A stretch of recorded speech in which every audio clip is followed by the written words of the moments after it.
Given that XRP is now trading at about $260 billion completely diluted, it would take a 10x from here to reach $6 trillion, or roughly $26 XRP. XRP is presently at about $50 if we're aiming for something like, about $5 trillion.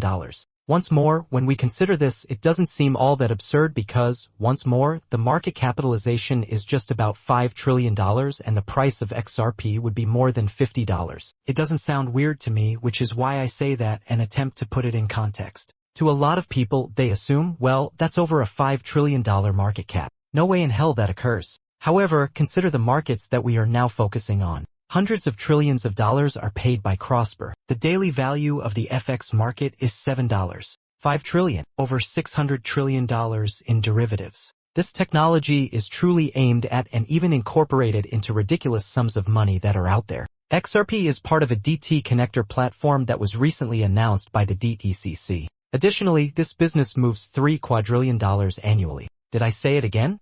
I'll just say it again quickly. Every year, $3 quadrillion.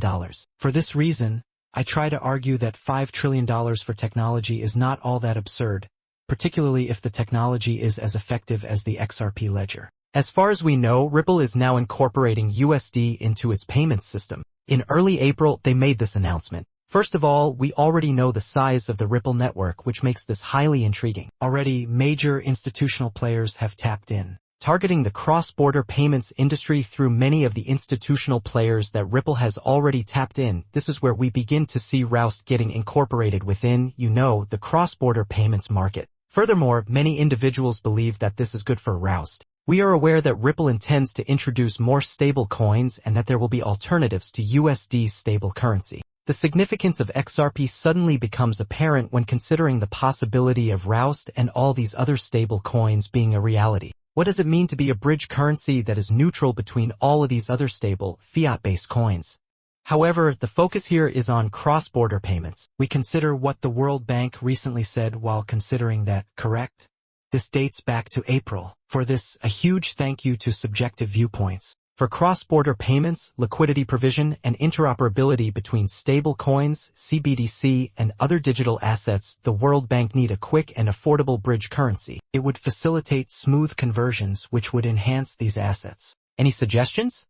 Once more, we consider XRP in this context since, first and foremost, it is a bridge currency that is neutral. Alright, the second reason is that XRP was once utilized for on-demand liquidity, which led to its rebranding as Ripple Payments. Since XRP is a bridge currency and has interoperability, it can be used to transact between any two assets. This makes it a perfect neutral bridge currency, which is why we are considering it here. However, from our point of view, digital payments are obviously a means to an end. Hence, you see, we already have the liquidity provision being fixed fast transaction times cost-effective bridge currency usage. Therefore, we do not view CBDC as a panacea for the overall goal of financial inclusion and development results. Many people believe that CBDC has mystical abilities. That is not something we subscribe to. Naturally, the context determines if it is a suitable fit for a nation. However, primarily from the standpoint of emerging nations, we require functional digital payment systems and we see no reason why quick payments cannot supply them, along with a general modernization of the digital payment system.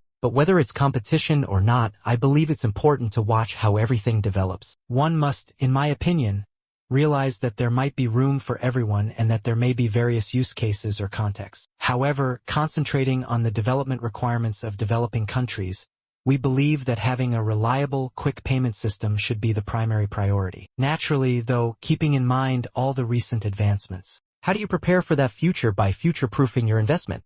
At this point, it is quite feasible that other forms of money will need to be transacted using the quick payment systems as rails, correct? I believe it is crucial to bear it in mind. Additionally, how do the various elements that pertain to the availability of central bank funds operate? All of that, I believe, will need to be considered. Yes, correct. So, yes, we instantly ask ourselves, are there any connections back to XRP? When we consider these discussions from major institutions like the World Bank, yes, since Ripple and XRP are listed as stable currency for cross-border payments in this World Bank document, if we really refer to it. Once more, the terminology used here is a little strange because XRP is being referred to as a stable coin. Since Ripple now has an official stable coin associated with them, Rod, I believe that this document is more significant now than it has ever been. Okay, so that might be the reliable currency for cross-border payments. Because of their antiquated legacy systems, many banks are finding it difficult to keep up with the quick changes in the payments sector. For banks, these systems, which are frequently more than 20 years old and lack the necessary paperwork, present serious difficulties. Legacy is always a problem for huge companies, as Walter says. Initiatives like ISO 22 are forcing banks to face the truth about their antiquated infrastructures.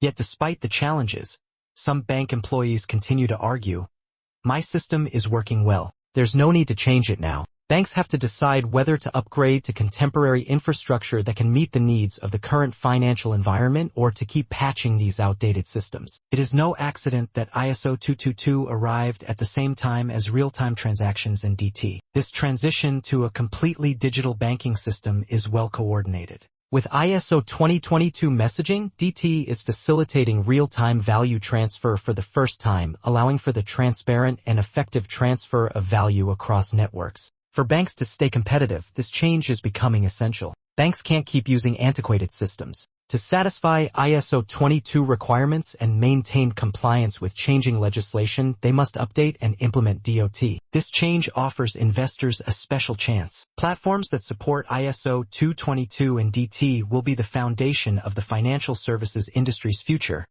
resulting in a global payments network that is more connected, transparent, and effective. And in fact, that is also extensively recorded here. This comes from Wells Fargo in addition to other well-known companies. I want everyone to know that the DTM blockchain is becoming increasingly popular for cross-border payments. Because Ripple is a business with extensive experience using DTM blockchain, it is included in these important group discussions. And it's also the fact that all of these firms emphasize Ripple as a very effective blockchain-based business. This is also the reason that, given what is going on, it is not impossible to get $50 or even $100 for XRP. It's incredibly plausible. And in fact, I could see this coming to pass in the upcoming years. How long is this going to take? I don't know. Since we haven't seen things really go into overdrive, I couldn't tell you what I think a timeline is, but given that rules are being implemented in the space, I do believe we're getting very near. The major players are preparing for this. The SEC has now tapped into institutional players. We shouldn't have to wait so long to see how useful various initiatives like XRP are, in my opinion. Additionally, I believe that many people will be shocked and surprised by that. The value of the underlying asset, the gas token, in this instance XRP, will be impacted if we begin to observe, trillions of dollars flowing through some of these networks. And well, I believe that when we see use at scale, many people will be surprised by the true worth of it. Having said that, I hope you all found this video entertaining. Please feel free to follow me on Twitter and join the free Discord channel in the description below if you liked, subscribed, and received notifications about my free content. Having said that, it's been Crafters, guys. Thank you for viewing. Goodbye.